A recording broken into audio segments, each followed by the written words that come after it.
तो मेंडल का पृथक्करण का नियम सार्वत्रिक है। ये सभी द्विगुणित कोशिकाओं पर लागू होता है जो लैंगिक जरण करते हैं। अगुणित कोशिकाएं पर ये लागू नहीं होता है।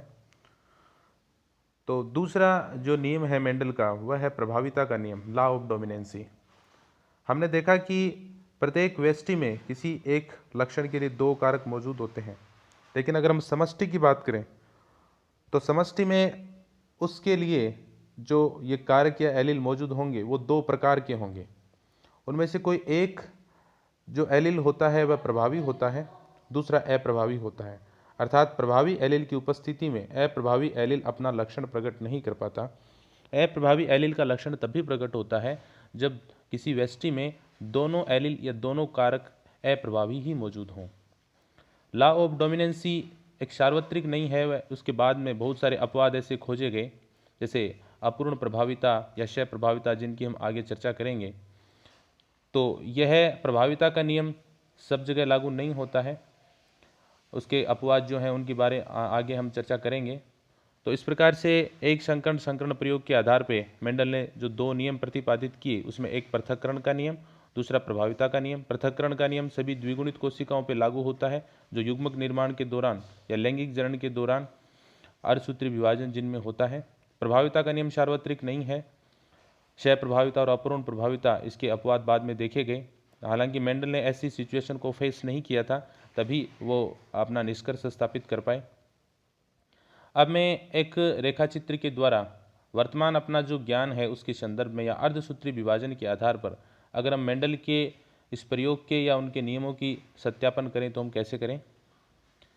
जैसा कि हम जानते हैं कि प्रत्येक द्विगुणित कोशिका में गुणसूत्र जोड़े में होते हैं और एक जोड़े में दो गुणसूत्र होते हैं। दोनों गुणसूत्रों को समजात गुणसूत्र या होमोलोगस क्रोमोसोम कहा जाता है। युग्मक निर्माण के दौरान कोशिका अर्धसूत्री विभाजन में प्रवेश करती है। युग्मक बनाने वाली कोशिकाएं अर्धसूत्री विभाजन या मियोसिस उनमें होता है। और जब भी कोशिका विभाजन होता है तो कोशिका अपने आनुवंशिक पदार्थ या डीएनए का डुप्लीकेशन करती है, उसको द्विगुणित करती है। हम जानते हैं कि प्रत्येक गुणसूत्र एक डीएनए अणु से बना होता है और कोशिका विभाजन की जो सिंथेसिस फेज है, एस प्रावस्था है, उस दौरान प्रत्येक जो गुणसूत्र है उसमें उपस्थित डीएनए अणु दूसरे डीएनए अणु का संश्लेषण करता है, रेप्लिकेशन करता है। इस प्रकार से प्रत्येक क्रोमोसोम में दो क्रोमेटिड दिखाई देते हैं। यहाँ पर मैं दिखा रहा हूँ P1PD यानी जो पेरेंटल पादप है उसकी एक युग्मक बनाने वाली कोशिका, जिसमें यहाँ पर हम एक गुणसूत्र के जोड़े को दिखा रहे हैं जहाँ पर टी कारक या टी एलील मौजूद है। तो प्रत्येक जो गुणसूत्र है उसमें आपको दो क्रोमेटिड दिखाई दे रहे हैं। उसी प्रकार से दूसरा जो P1 प्लांट है, जो बोना पादप है, उसमें भी युग्मक बनाने वाली कोशिका में हमें दो क्रोमोसोम जो दिखाई दे रहे हैं, समजात गुणसूत्र का जोड़ा दिखाई दे रहा है, जिसमें प्रत्येक क्रोमोसोम में दो क्रोमेटिड्स दिखाई दे रहे हैं। मियोसिस फर्स्ट में आप जानते हो कि मेटाफेज फर्स्ट में समजात गुणसूत्र मेटाफेज प्लेट पे विन्यासित होते हैं। उसके बाद में समजात गुणसूत्रों के जोड़े यहाँ पर अलग होते हैं। तो यहाँ पर समजात गुणसूत्रों के जब जोड़े अलग हो जाएंगे तो दो कोशिकाएं बनेंगी। एक कोशिका वो होगी जिसमें एक समजात गुणसूत्र जाएगा, दूसरी वाली कोशिका में दूसरा समजात गुणसूत्र जाएगा। तो यहाँ पर M1 यानी मियोसिस फर्स्ट के बाद में ये सिचुएशन बनेगी। दोनों पादपों को एक साथ दिखा रहा हूँ। फिर उसके बाद में मियोसिस सेकेंड, जो बिल्कुल माइटोसिस की तरह या समसूत्री विभाजन की तरह होता है। यहाँ पर गुणसूत्रों के क्रोमेटिड्स अलग होंगे, जितने भी क्रोमोसोम है वो मेटाफेज प्लेट पे अरेंज हो जाएंगे। उसके बाद में उनके क्रोमेटिड्स अलग होंगे। तो एक उससे प्रत्येक कोशिका से बनने वाली दो कोशिकाओं में एक कोशिका में कोई एक क्रोमेटिड जाएगा, दूसरी कोशिका में दूसरा क्रोमेटिड। तो इस प्रकार से अर्धसूत्री विभाजन के अंत में एक कोशिका चार युग्मकों का निर्माण करेगी या चार कोशिकाओं का निर्माण करेगी। चूंकि यहाँ पर इस पादप का जीन प्ररूप कैपिटल टी था, तो बनने वाले सभी युग्मक समान होंगे जिनका जीनोटाइप कैपिटल टी होगा, यानी सभी में कैपिटल टी वाला एलील होगा। उसी प्रकार से बोने पादप की जो युग्मक बनाने वाली कोशिका है, यानी जिसको हमने मादा पादप के रूप में लिया है, तो यहाँ पर सभी जो मादा युग्मक बनेंगे उनमें स्मॉल टी विद्यमान होगा। तो दो प्रकार, एक प्रकार का युग्मक लंबे पादप से बनेगा, उसी प्रकार से एक प्रकार के युग्मक ही बोने पादप से बनेंगे। उन युग्मकों के मध्य जब निषेचन होगा तो जायगोट बनेगा। जायगोट का जीनोटाइप यहाँ पर कैपिटल टी स्मॉल टी होगा।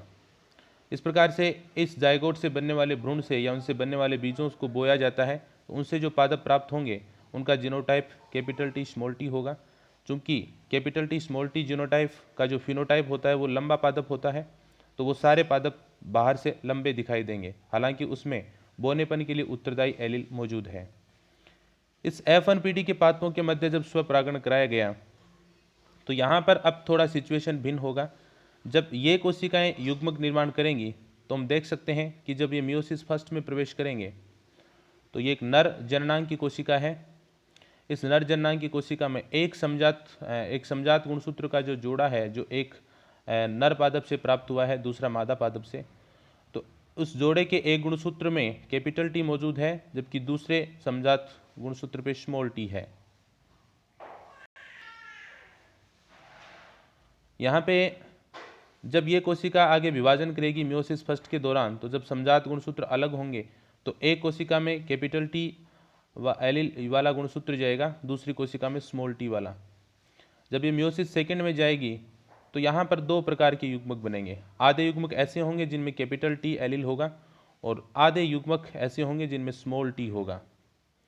उसी प्रकार से जो बोना पादप है या जो मादा जननांग है उसकी कोशिकाओं में भी उसी प्रकार से युग्मक बनेंगे। तो यहाँ पर भी दो प्रकार के युग्मक बनेंगे, एक कैपिटल टी युक्त एलील युक्त और दूसरा स्मॉल टी एलील युक्त। तो यहाँ पर जब इन दो प्रकार के युग्मकों के मध्य जब निषेचन होता है तो जो संभावित जायगोट हैं वो इस प्रकार से होंगे। तो संभावित जायगोट यहाँ पर 3 प्रकार के बनेंगे, जिसमें से उनका जो रेशियो रहेगा वो 1:2:1 रहेगा, अर्थात प्रत्येक 4 में से एक जायगोट ऐसा होगा जिसमें कैपिटल टी वाले गुणसूत्र होंगे। 2 जायगोट ऐसे होंगे जिनमें एक समजात गुणसूत्र पे कैपिटल टी एलील होगा और दूसरे समजात गुणसूत्र पे स्मॉल टी होगा। और 4 में से एक जायगोट ऐसा होगा जिसमें दोनों समजात गुणसूत्रों पर स्मॉल टी होगा। तो उनका जीनोटाइपिक रेशियो 1:2:1 प्राप्त होता है, जबकि बाह्य लक्षण की दृष्टि से प्रत्येक 4 में से 3 पादप लंबे होंगे और 1 पादप बोना होगा, अर्थात उनका फिनोटाइपिक रेशियो 3:1 प्राप्त होता है। तो अर्धसूत्री विभाजन के आधार पे हम मेंडल के इस दोनों नियमों को समझ सकते हैं, या मेंडल के जो एक संकरण प्रयोग को समझ सकते हैं।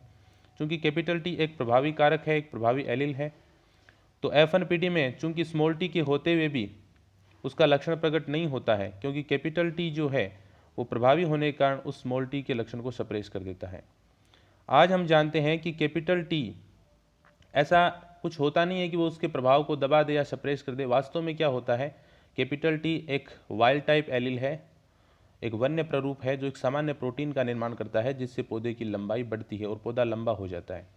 उस वाइल्ड टाइप एलील में उत्परिवर्तन होने के कारण एक दूसरा म्यूटेंट एलील बन गया, जिसको हम स्मॉल टी से व्यक्त कर देते हैं। वह एलील उत्परिवर्तन के कारण उसका फंक्शन चेंज हो गया। अब वह उस प्रोटीन का निर्माण नहीं कर पाता या बहुत कम मात्रा में प्रोटीन का निर्माण कर पाता है जो पौधे की लंबाई के लिए उत्तरदायी है। इस कारण से वह पौधा लंबा नहीं हो पाता और वह बोना रह जाता है। अब चूंकि किसी विषम युग्मजी पादप में एक कैपिटल टी और दूसरा स्मॉल टी उपस्थित है, तो कैपिटल टी एक होने पर भी वह पर्याप्त मात्रा में उस प्रोटीन का निर्माण कर देता है जिससे पौधे की लंबाई बनी रहती है और पौधा लंबा हो जाता है। इसी कारण से वो विषम युग्मजी जीनोटाइप वाले पादप भी लक्षण प्ररूप की दृष्टि से लंबे दिखाई देते हैं। तो आज के ज्ञान के आधार पर हम इसको समझ सकते हैं, इसको सत्यापित कर सकते हैं। नेक्स्ट वीडियो में मैं द्विसंकर संकरण प्रयोग की चर्चा करूँगा। तब तक के लिए धन्यवाद।